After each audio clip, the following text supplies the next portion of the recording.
You're sitting in a meeting and someone just took credit for your work. Not dramatically, not loudly. They just leaned forward, said, "So, what I've been working on is," and kept talking.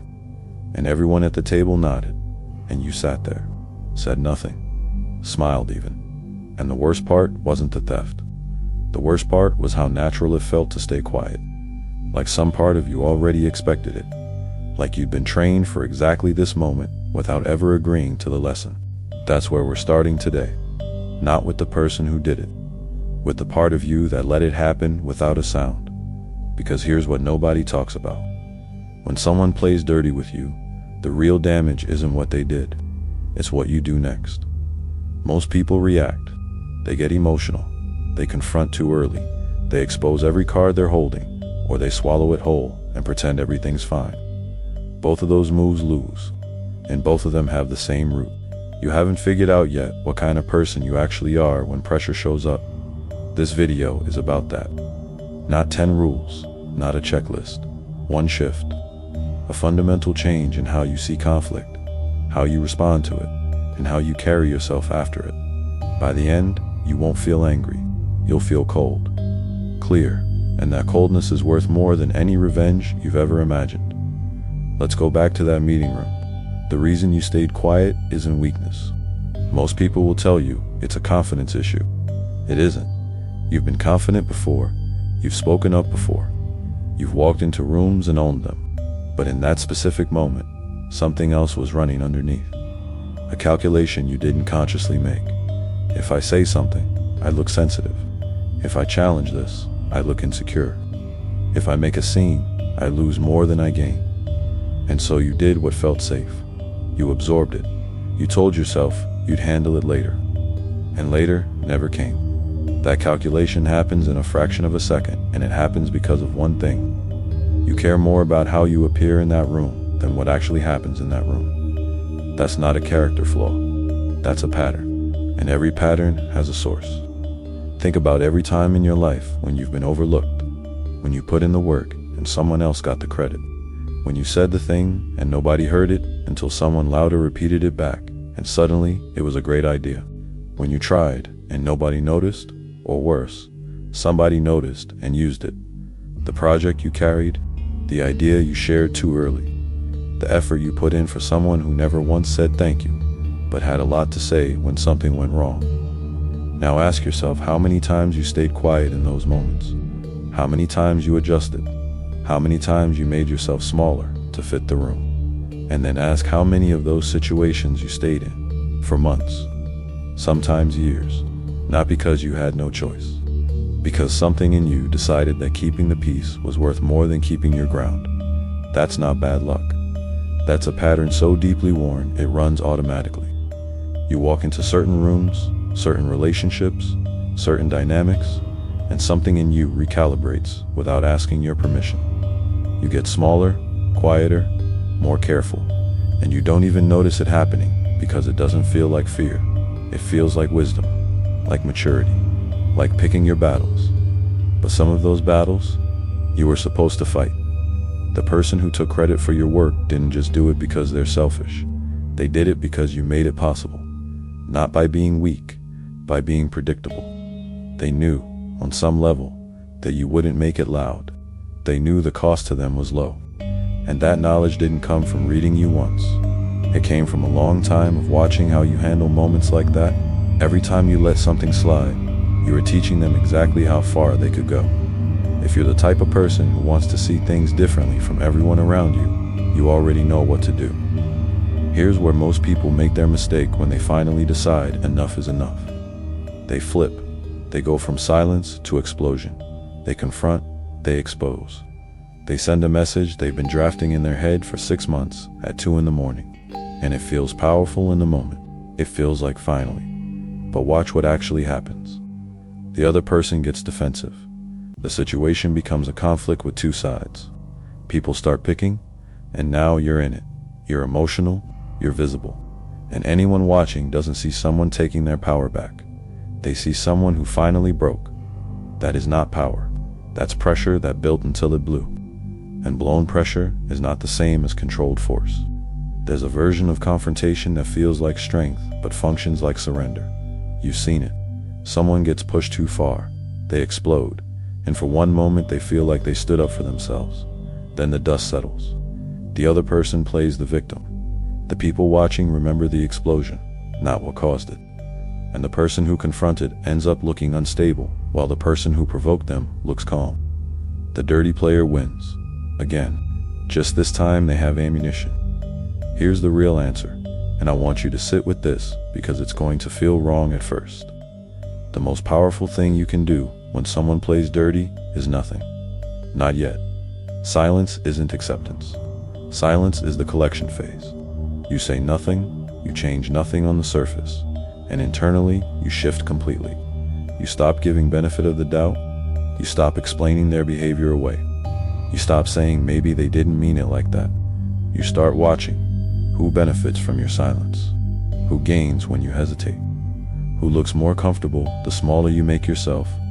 People reveal everything when they think you're not tracking it. The colleague who took your credit.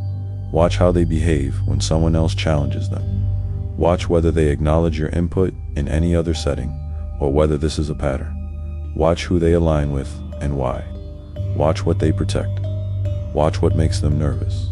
Watch what they talk about when they're trying to impress someone. Because nobody plays dirty in one area of their life and plays straight in every other. The behavior that showed up in that meeting has a long history. You just hadn't been paying close enough attention to see it. And here's what you're collecting when you watch. Not evidence for a confrontation. Not ammunition for a fight. You're collecting understanding. You're learning the actual shape of what you're dealing with. Because most people react to the surface. They see what someone did and respond to that. But the person who watches long enough starts to see why. And why is always more useful than what. If this is already making you think differently, hit the like. It tells me to keep making content like this. This is where most people think the story ends. They figure out what's happening. They see the pattern. They decide to be more careful. They pull back slightly. They share a little less. They trust a little less. And they call that wisdom. That's not wisdom. That's awareness without application. Knowing someone is taking from you and simply watching them do it more carefully is not power. It's just informed helplessness. You've upgraded your suffering. You haven't changed anything. So here's the false resolution I want to name before it traps you. The comfortable answer is distance. Pull back.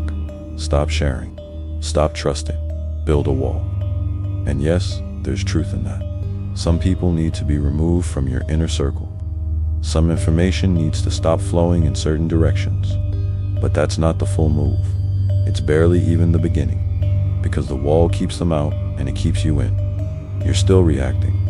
You're still letting what they did define the shape of how you live. You've just moved from being hurt in the open to being safe in a smaller space. That's not cold, that's frozen. Cold is different. Cold means you make decisions from clarity, not from pain. Cold means you've stopped needing the situation to feel fair before you act strategically in it. Cold means you understand that the person who plays dirty is not your problem to fix, not your enemy to destroy, and not the main character in your story. They're a variable, and you manage variables. You don't argue with variables. You don't need variables to apologize. You account for them, and you move. Let's talk about what that actually looks like in the real world. That colleague who took your credit. You don't confront them, you don't send an email, you don't build a case to present to your manager in some dramatic moment of reckoning. Here's what you do instead. You make yourself undeniable in places they can't reach. You build relationships with people above both of you, not through politics, through genuine value. You start documenting your work in ways that make ownership clear before anything ever reaches a room where someone else could claim it. You send the update email before the meeting. You're the one who briefs the decision maker directly.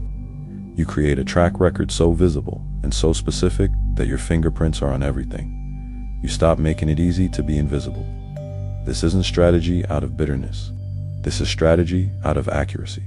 You now have real information about how this person operates, and real information about what you were doing that left space for it. Both of those things are useful. One tells you who to watch, the other tells you what to change. You don't need them to fail. You just need to build in a way that makes what they did impossible to repeat. If someone in your life has taken you for granted and you said nothing, drop the word "done" in the comments. Now here's the part about power that most self-development content completely skips. The part that sounds boring until you understand what it actually means. Power isn't something you take from someone. It's not won in a confrontation. It's not found in the perfect comeback or the most devastating response.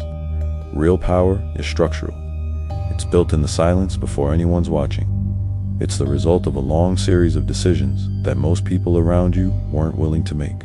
Getting up earlier, building something on the side, strengthening the relationships that matter before you need them, getting very, very good at the thing that matters most, living in a way where your options expand instead of contract, where you could leave if you needed to, where you're not trapped by dependence on one person's opinion or one room's approval.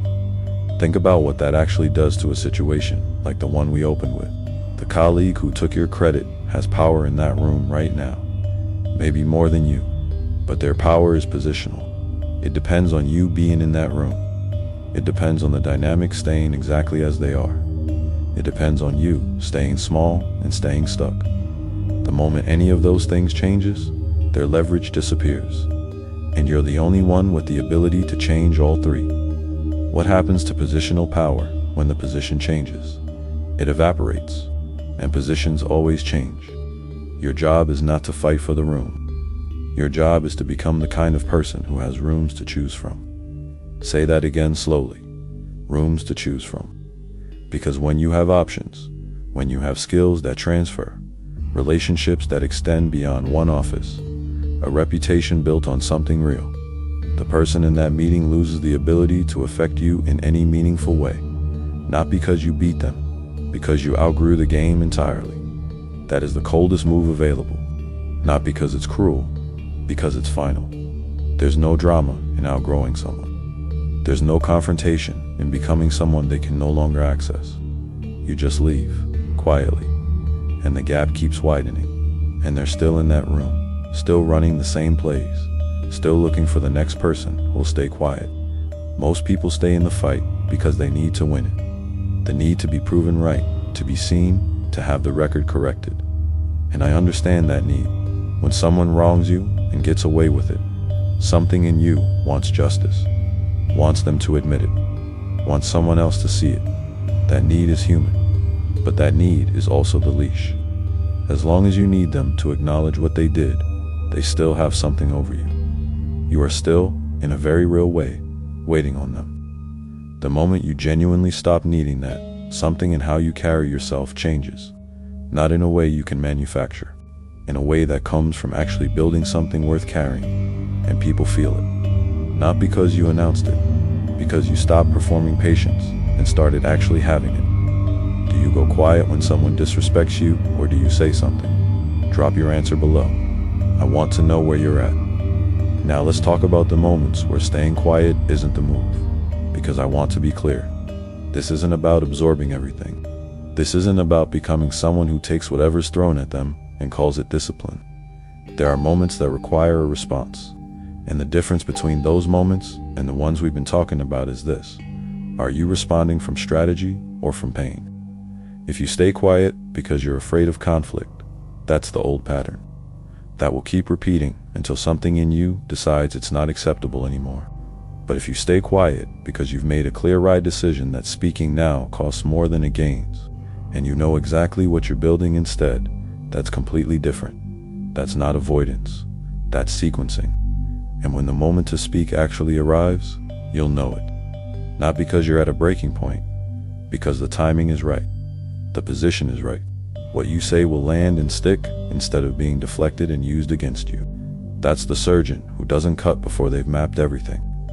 That's the person who speaks once, cleanly, at the exact right moment, and doesn't need to explain themselves after. When that moment comes, you don't need volume. You need precision. One sentence that makes the situation undeniably clear without giving them anything to deflect. Not an accusation loaded with emotion. Not a grievance delivered with a trembling voice. A fact, stated calmly, with absolutely no need for their agreement.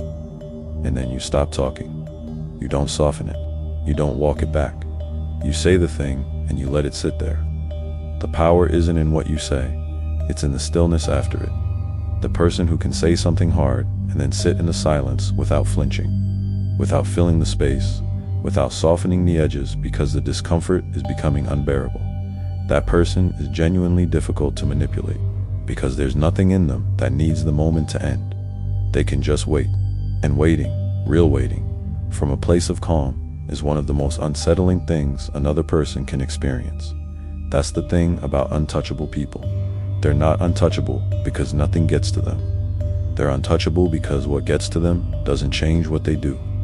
You feel it, you register it, you file it, and you keep moving. The colleague in that meeting, the friend who only calls when they need something, the person who smiles to your face and works against you in the background, they all rely on the same thing. They rely on you being more invested in keeping the peace than they are in breaking it. More invested in being liked than being clear. More invested in the relationship surviving than in the relationship being honest. The moment that math stops being true, the whole dynamic shifts. Because suddenly, you're not a safe target. You're a variable they can't predict. And unpredictability in someone who's calm is not something most people want to test twice. And this is where I want to close. Not with a tactic, with something quieter. Most of what we've talked about today is external.